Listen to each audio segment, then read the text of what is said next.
மகிழ்ச்சியின் சத்தம் வழங்கும் அனுதின தேவமன்னா. Voice of Joy presents Daily Manna by Reverend A. Benedict. Praise the Lord. God loves you so much. இன்றைய தேவ மன்னாவாக யோபின் புத்தகம் 31 அதிகாரம் 1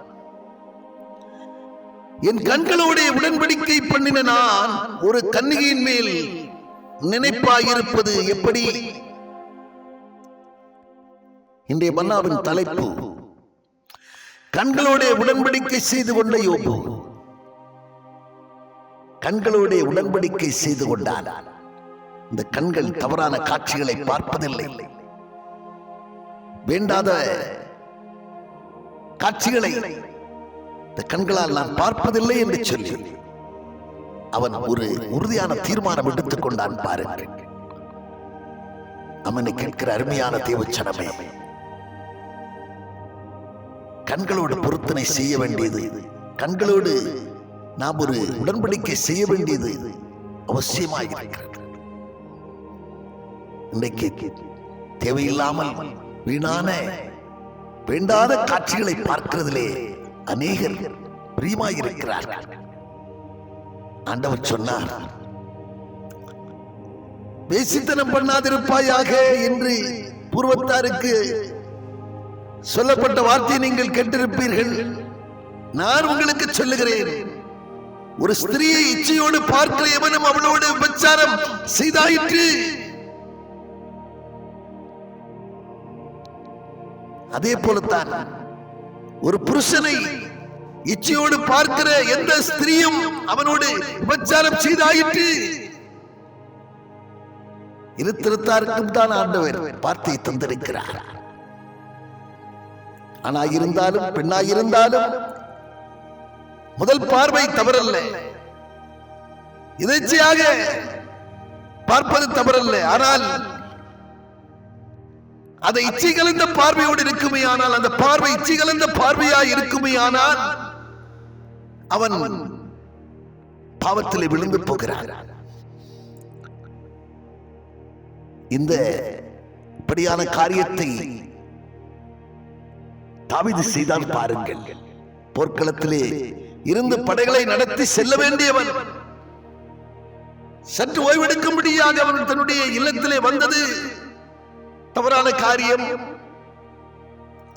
அது மட்டுமல்ல, அவனுக்கு முக்கம் வரவில்லை என்று தன்னுடைய உப்பரிகையின் மேலே அவன் நடந்தது பரவாயில்லை, உலாவிக் கொண்டிருந்தது பரவாயில்லை. ஆனால் எதேச்சையாக ஒரு ஸ்திரியை, ஸ்நானம் பண்ணி கொண்டிருந்த ஸ்திரியை பார்த்தவன் அப்படியே விட்டிருக்கலாம். ஆனால் இச்சை கலந்த பார்வையோடு அவன் பார்த்தான். இரண்டாவதாக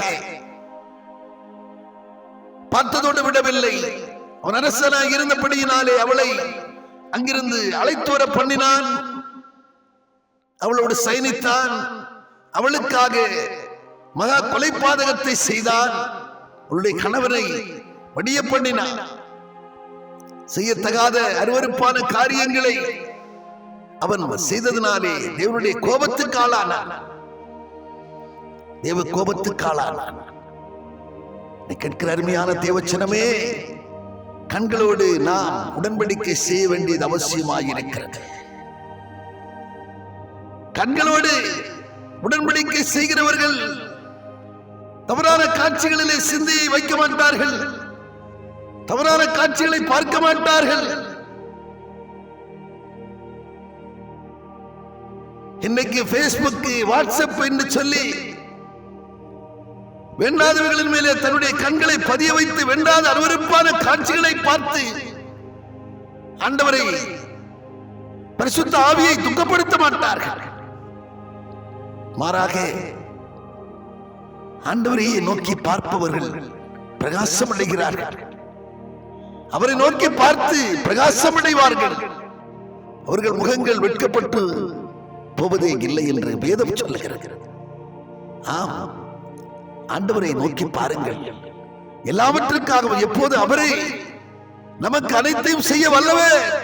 அவரை நோக்கி இருக்கிறவர்கள் பாவத்திலே விழுந்து போக மாட்டார்கள். அவரை நோக்கி இருக்கிறவர்கள் எல்லா காவலோடும் தன்னுடைய இருதயத்தை காத்துக் கொள்கிறவர்களாக இருப்பார்கள். அப்படிப்பட்டவர்களுக்கு சோதனை வந்தாலும் அந்த சோதனையை மிக எளிதாக கடந்து செல்ல கூடியவர்களாக இருப்பார்கள். யோசேப்பை பாவம் நெருக்கிற போது யோசேப்பை பாவத்திற்கு உட்படுத்த போத்திபாரின் மனைவி எவ்வளவு முயற்சி செய்தாள். ஆனால் அவன் தன்னுடைய உறுதியை விட்டுவிடவில்லை. தன் நிலையிலிருந்து அவன் தன்னுடைய பிரதிஷ்டையிலிருந்து அவன் பின்வாங்கவே இல்லை. வஸ்திரத்தை பிடித்துக் கொண்ட போது வஸ்திரம் போனாலும் பரவாயில்லை என்று சொல்லி பாவத்திற்கு விலகி ஓடினான். பாருங்கள், யோசேப்பை முன்மாதிரியாய் வைத்து வாழுங்கள். ஆண்டவரை முன்மாதிரியாய் வைத்து வாழுங்கள். அவரை சார்ந்திருங்கள். வேதத்தின் மேல் பிரியமாயிருங்கள். வேத வார்த்தைகளின் மேல் தியானமாயிருங்கள். அது உங்களுக்கு பிரயோஜனம் உள்ளதாயிருக்கும். தீவடிக்கு உங்களை விலக்கி காக்கும், துர்ச்சிந்தனைகளுக்கு உங்களை விலக்கி காக்கும் என்கிறதிலே கொஞ்சமும் சந்தேகம் இல்லை. நாம் ஜெபம் பண்ணுவோம்.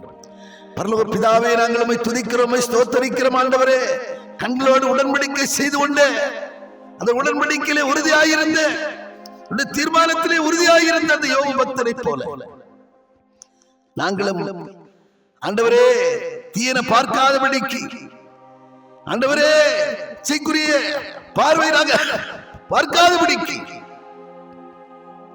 எல்லா காவலோடும் இருதயத்தை காத்துக் கொள்ளக்கூடியவர்களாய்